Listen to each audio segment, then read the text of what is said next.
Hello hi friends, welcome to my channel. ఈరోజు వచ్చేసి నేను మనం జాగరీ పౌడర్ ఉంటుంది కదా, బెల్లం పౌడర్తో నేను ఇక్కడ కేక్ అనేది ప్రిపేర్ చేస్తున్నాను. దానికోసం 1 కప్పు మైదా తీసుకుంటున్నాను. ఇందులో మనము గోధుమ పిండి కూడా వాడచ్చు, కానీ నేను ఇక్కడ నాకు మైదానే ఉంది కాబట్టి మైదా తీసుకున్నాను. తర్వాత 1 TSP ఉంటుంది కదా, అందులో బేకింగ్ పౌడర్ అనమాట. తర్వాత 1/2 TSP బేకింగ్ సోడా, ఇవి వేసేసుకొని ఇలా లెవెల్ చేసుకోవాలన్నమాట. నా ప్రీవియస్ వీడియోలో కూడా ఒక 2-3 వీడియోస్ ఏమో ఉన్నాయన్నమాట కేక్ చేయడము. కేక్ చేయడం నాకు చాలా ఇష్టం, కానీ నాకు వీడియో షూట్ చేయడానికి అవ్వట్లేదు అనమాట. ఎందుకంటే ఎక్కువ ప్రాసెస్ కాబట్టి చూపించలేకపోతున్నా, కానీ కంపల్సరీ నేను మీతో షేర్ చేసుకుంటాను నా కుకింగ్ అన్నీ. తర్వాత ఇక్కడ నేను 3 eggs తీసుకున్నాను అనమాట. డ్రై ఇంగ్రీడియంట్స్ జల్లించి పక్కన పెట్టేసుకొని తర్వాత 3 eggs తీసుకొని ఇలా బీట్ చేసుకొని అందులో 1 TSP వెనీలా ఎసెన్స్ వేసుకుంటున్నాను. తర్వాత 1/4 కప్పు ఆయిల్ యూజ్ చేస్తున్నాను అనమాట. ఇది 1/2 kg స్పాంజ్ కేక్ అనమాట. ఇలా ఆయిల్ వేసేసుకొని మనం బీట్ చేసుకోవాలి. వెనీలా ఎసెన్స్ ఆయిల్ ఆ ఎగ్కి బాగా మిక్స్ అయ్యేలాగా పట్టాలన్నమాట. ఆయిల్ సరిగ్గా బీట్ చేయకపోతే పైనకి కానీ కిందికి కానీ వచ్చేస్తుంది బేక్ అయినప్పుడు. ఇక్కడ వచ్చేసి షుగర్ పౌడర్కి బదులు నేను ఇక్కడ బెల్లం పౌడర్ ఉంటుంది కదా, అది యూస్ చేస్తున్నాను. 1 కప్పు.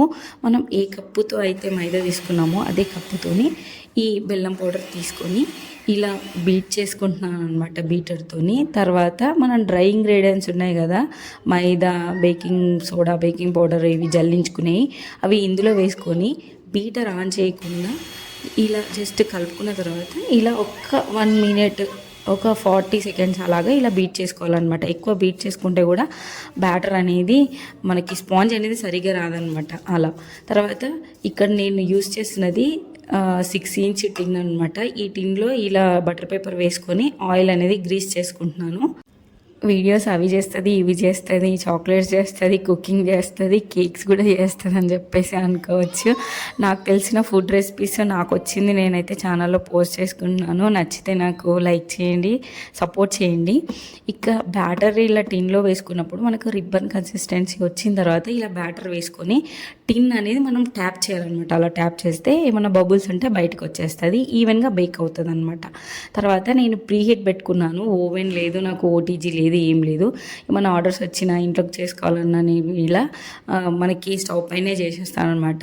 ప్రీహీట్ అనేది 15 minutes పెట్టుకొని తర్వాత నేను టిన్ అనేది మనం బ్యాటర్ వేసిన టిన్ ఉంటుంది కదా, అది ఇందులో పెట్టేసుకొని 30 minutes అనేది టైం పెట్టుకొని నేనైతే కేక్ అనేది బేక్ చేసుకున్నాను.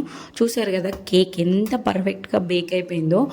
నేను ఫస్ట్ టైం ట్రై చేశాను అనమాట బెల్లం పౌడర్తోని. ఎప్పుడైనా షుగర్ పౌడరే యూజ్ చేస్తారు చాలామంది.